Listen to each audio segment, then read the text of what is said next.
Yo, I was really sitting here comfortable. Not even realizing that I had never hit record. I would have been sick. Passionate public service announcement. Passionate. Let me tell you something.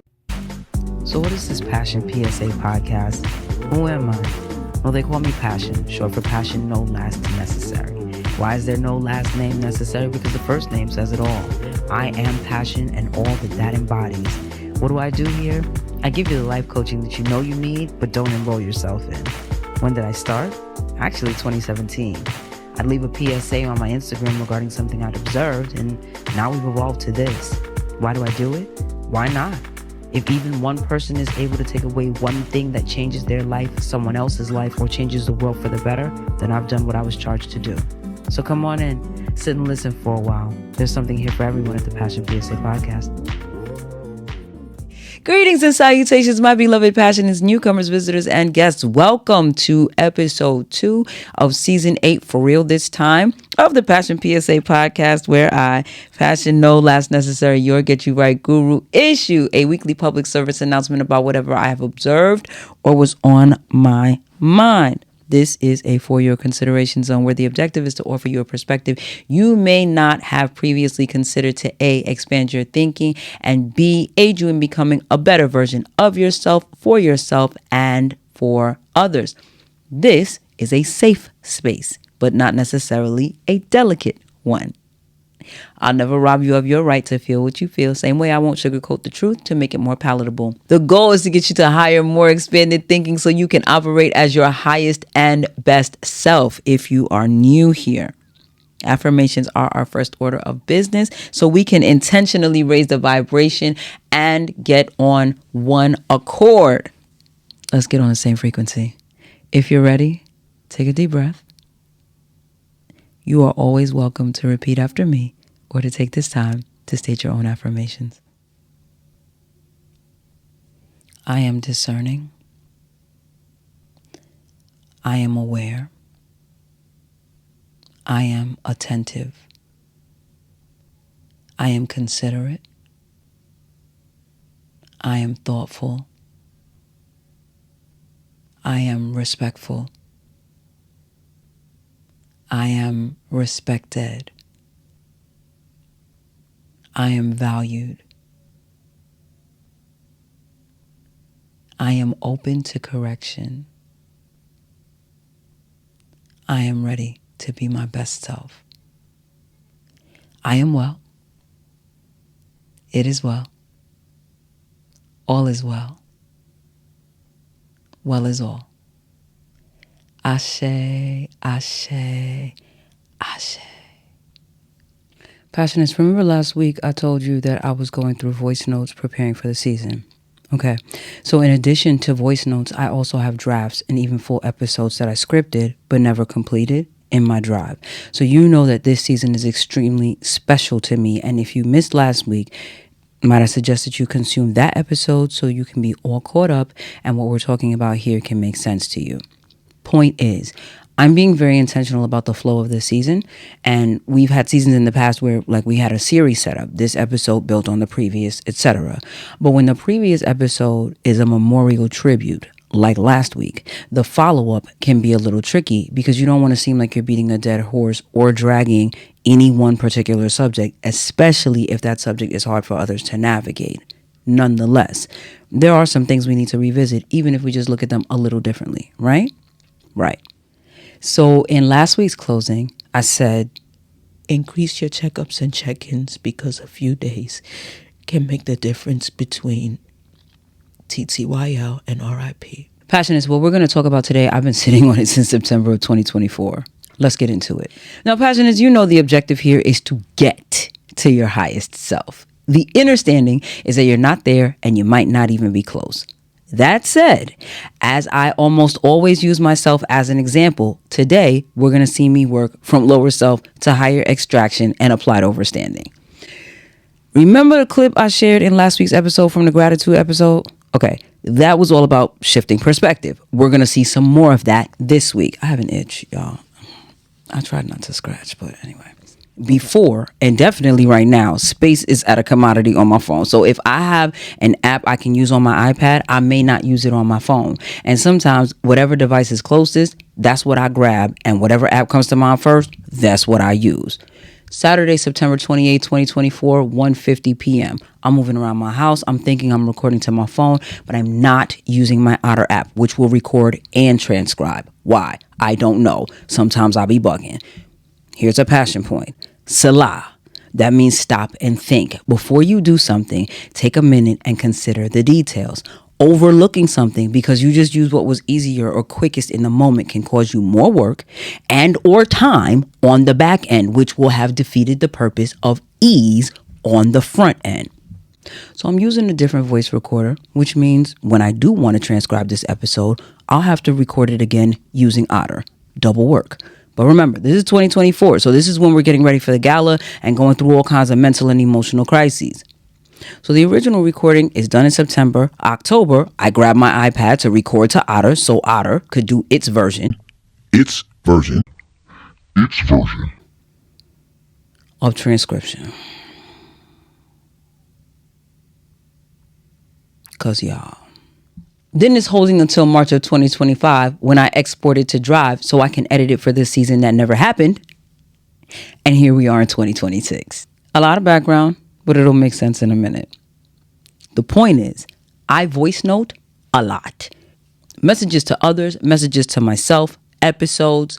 If y'all are live with me for the premiere, drop a VN in the chat if you're a voice noter. And if you're watching after the premiere, drop a VN in the comments so I know you're paying attention. It's a sidebar, but I ask this because if you voice note like me, you ever start a note, get a few sentences or a few minutes in, and then be like, yeah, nah, let me wheel and come again, cause this can't work. Can you relate?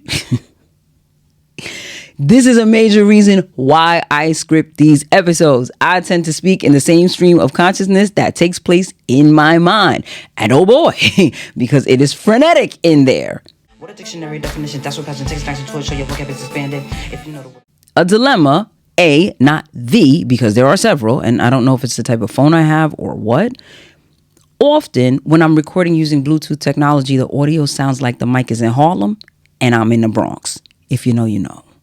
So listening to a playback that sounds like... that's a no-go. It's terrible. It's been the case with multiple devices, though. Now, I'm not opposed to using a corded device at all, but cords, entanglement, and limited mobility.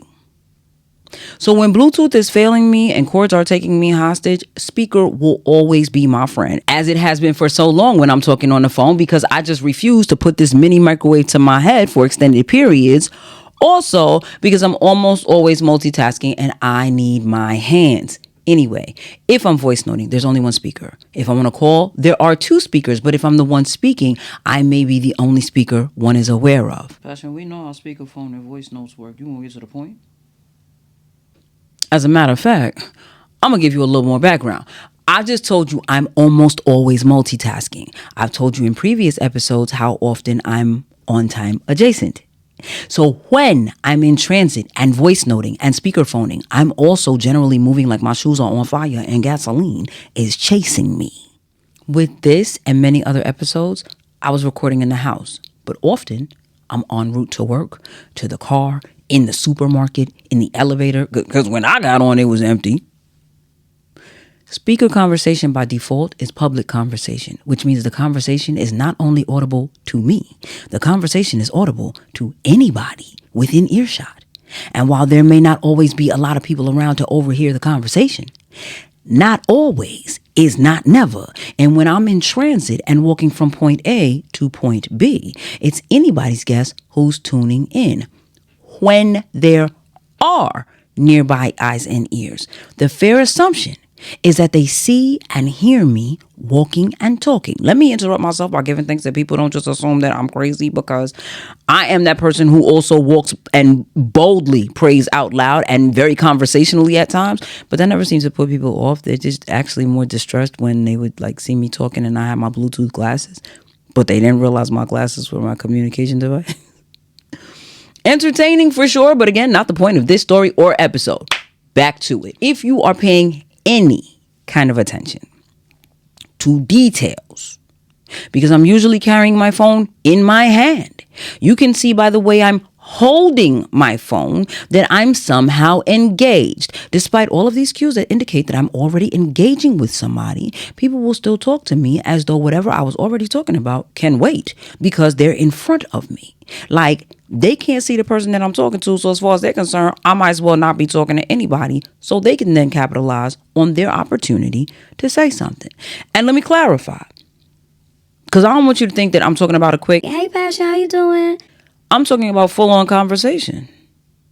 And there are levels to how I experience this. Many times, and I'm just being honest, so judge how you see fit. I don't even care. This is a safe space for you and me. Many times, these interruptions irritate me. Well, damn, Passion, you that uptight that somebody trying to greet you irritates you? That's crazy work, sis. Like I just said, there's a difference between, "Hey, girl, hey," and, "Hey girl, so never mind the fact that you're already in a conversation. I'm gonna just insert myself here because carpe diem or whatever, and social cues and graces are important, but only when it comes to others, I'm exempt." Type behavior. Irrespective of the intention, it's disruptive and it's dismissive. True or true? And I think it's more bothersome when I'm rushing, which unfortunately is more often than not one of the things I am addressing in my self-work.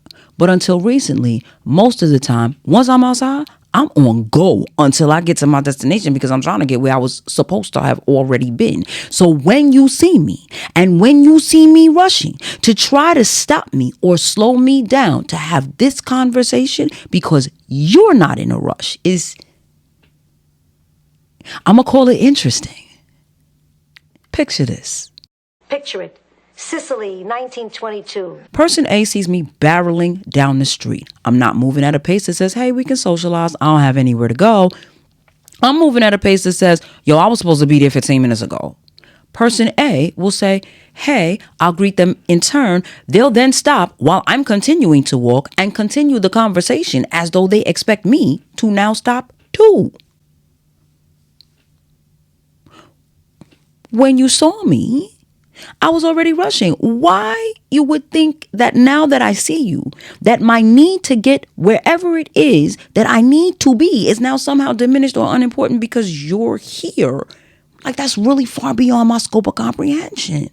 And I've had people give me a look like, "You haven't seen me in a while. You're not gonna stop and talk to me?"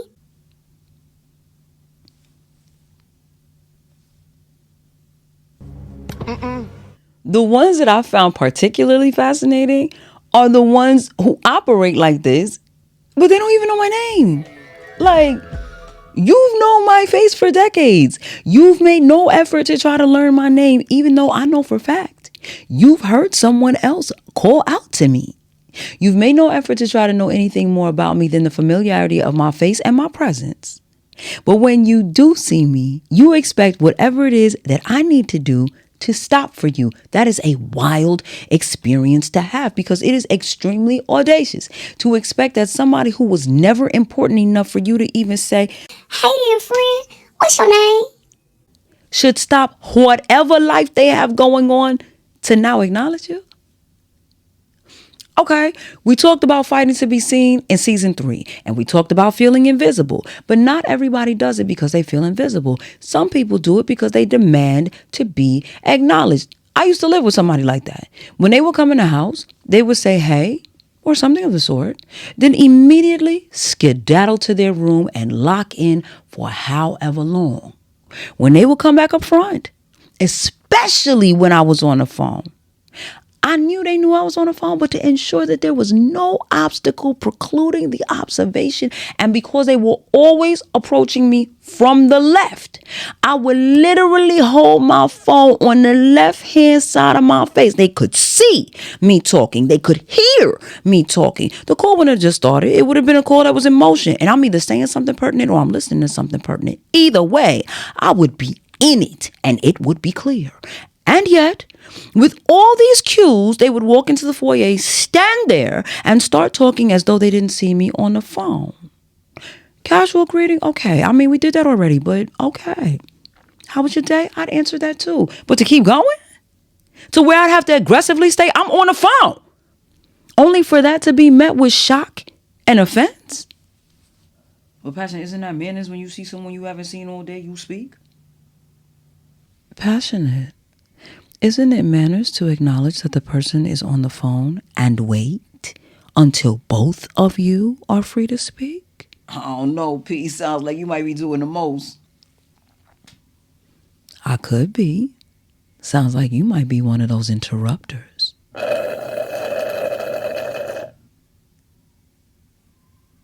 It's, I acknowledged you, so I expect you to acknowledge me. And while that's cool, you're making time for me, but not intentionally. This is a passion point. Be as intentional with your offerings as you are with your expectations. In this instance, if you're capitalizing on the moment, if I was not walking past you right now, you would not be in any particular rush, neither making, much less prioritizing any kind of effort to reach out to me to say, how are you? How's life? How you been?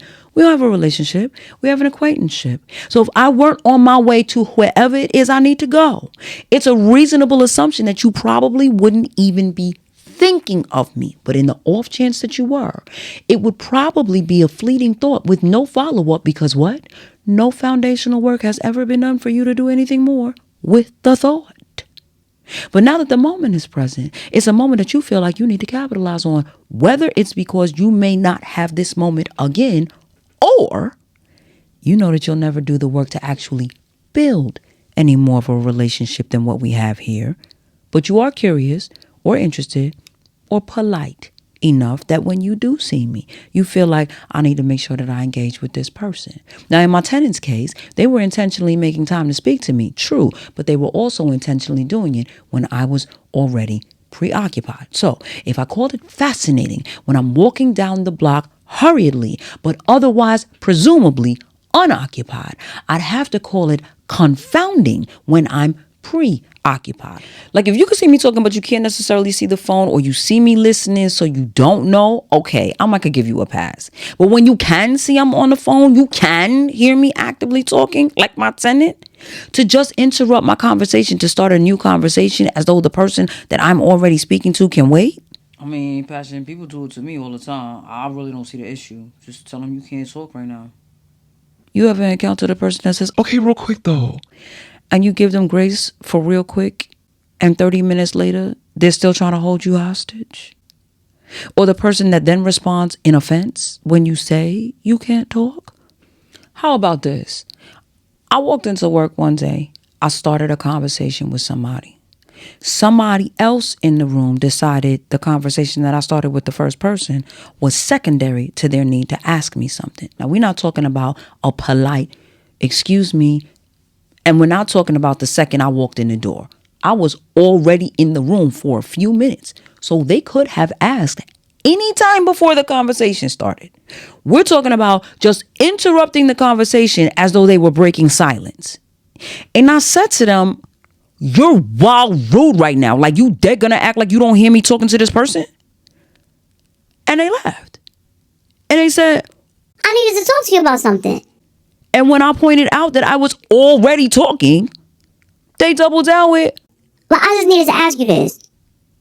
They didn't allow me the opportunity to continue the conversation that I had started with this other person. And they never apologized to either of us for the intrusion, because they felt like since what they needed to say was a priority for them, it superseded everything else.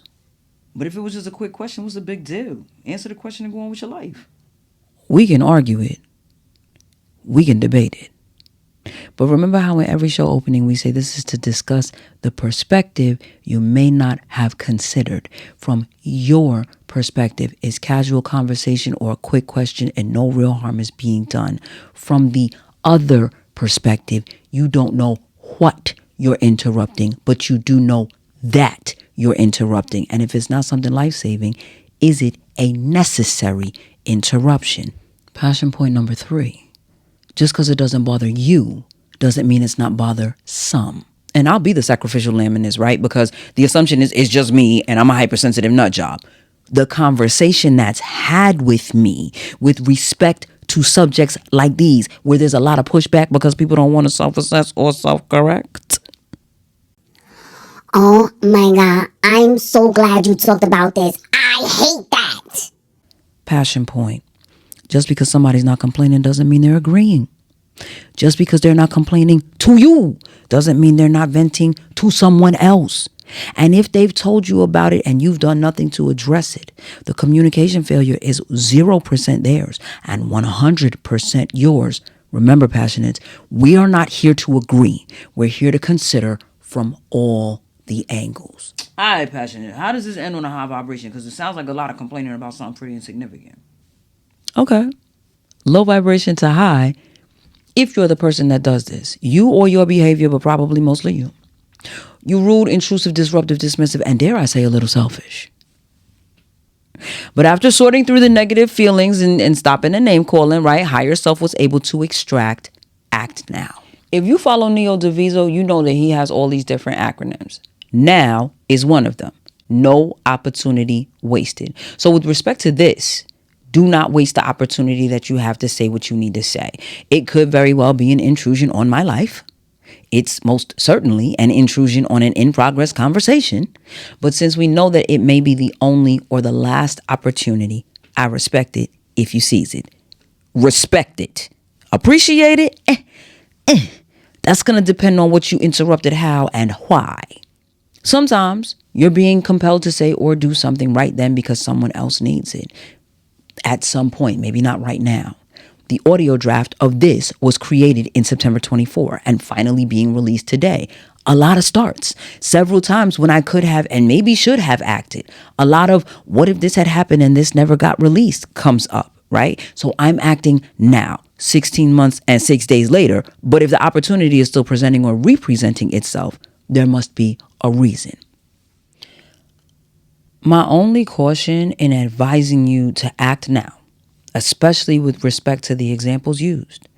For every action, there's an equal and opposite reaction. Act now, but expect and accept that the person on the receiving end will take an action as well. They may engage you happily. They may snap at you. They may talk about you like a dog if this is something you always do and it gets on their nerves. Don't let fear of someone's reaction or response hinder a vital act now. When I got the call about perp, I had so much going on, I was in total sensory overload. So I let the call go to voicemail. It was an act now phone call that warranted a follow-up act now text. It didn't give me an opportunity to say goodbye, but it did give me an opportunity to find out without reading it on the socials, which really would have sent me down a drain. Passion, I'm confused. How you telling people to stop interrupting your life, but then telling them interrupt if they need to? You talking in circles, ma.